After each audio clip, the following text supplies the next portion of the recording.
क्या आपने कभी सोचा है कि जब प्रभु यीशु मसीह क्रूस पर असहनीय पीड़ा सह रहे थे, तब उन्होंने अपने अंतिम क्षणों में क्या कहा था?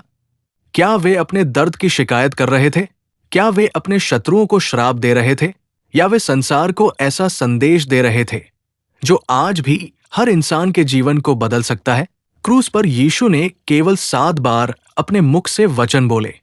ये केवल 7 वाक्य नहीं थे, बल्कि प्रेम, क्षमा, उद्धार, विश्वास, समर्पण और परमेश्वर की योजना का जीवित संदेश थे। आज हम इन 7 वचनों की गहराई को समझेंगे। हर वचन के पीछे एक अद्भुत सत्य छिपा है जो हमारे जीवन को नई दिशा दे सकता है।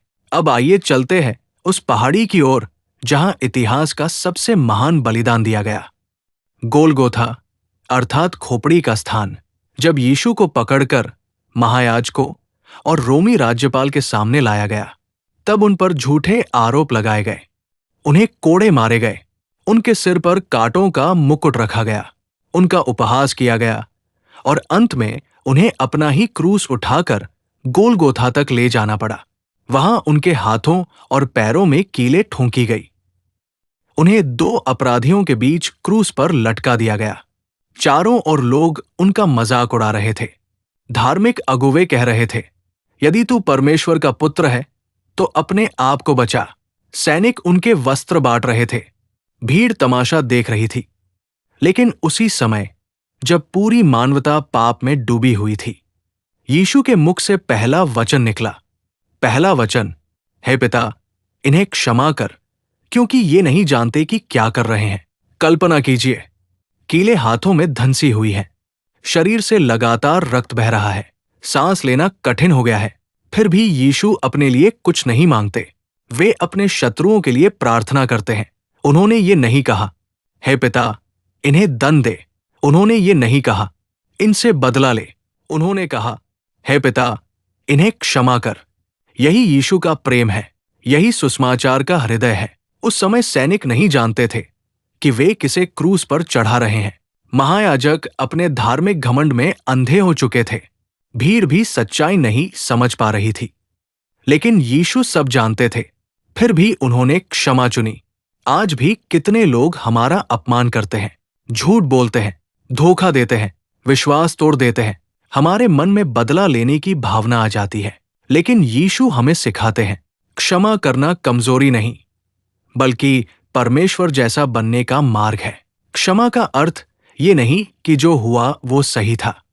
क्षमा का अर्थ है कि हम न्याय परमेश्वर के हाथ में छोड़ देते हैं। यदि यीशु अपने हत्यारों को क्षमा कर सकते हैं, तो क्या हम उन लोगों को क्षमा नहीं कर सकते जिन्होंने हमें दुख पहुंचाया? शायद आज भी आपके जीवन में कोई ऐसा व्यक्ति है जिससे आप वर्षों से नाराज हैं। आज प्रभु आपको बुला रहे हैं, अपने हृदय को मुक्त कर दो।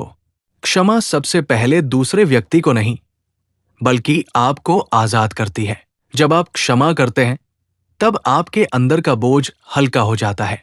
इसीलिए पहला वचन हमें प्रेम और क्षमा का मार्ग दिखाता है।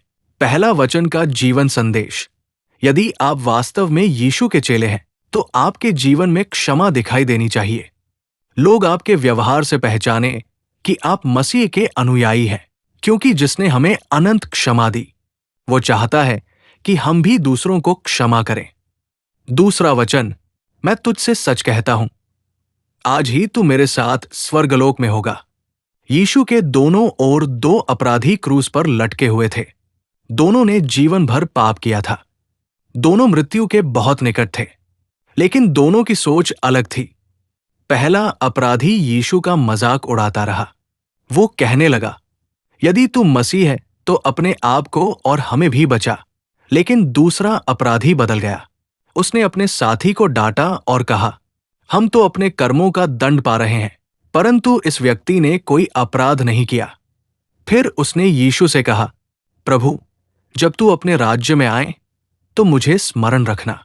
सोचिए, उसके पास कोई अच्छा काम नहीं था। वो बपतिस्मा नहीं ले पाया, वो दान नहीं दे पाया, वो वर्षों तक सेवा नहीं कर पाया। उसके पास केवल एक चीज थी, विश्वास, और उसी विश्वास ने उसका जीवन बदल दिया। यीशु ने तुरंत उत्तर दिया, आज ही तू मेरे साथ स्वर्गलोक में होगा। क्या अद्भुत प्रतिज्ञा है।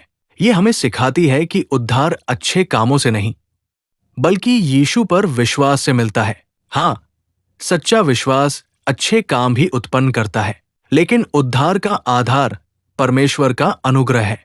ये घटना हमें आशा देती है कि चाहे किसी व्यक्ति ने कितना भी पाप किया हो, यदि वह सच्चे मन से पश्चाताप करके यीशु के पास आता है, तो उसके लिए भी क्षमा और उद्धार का द्वार खुला है।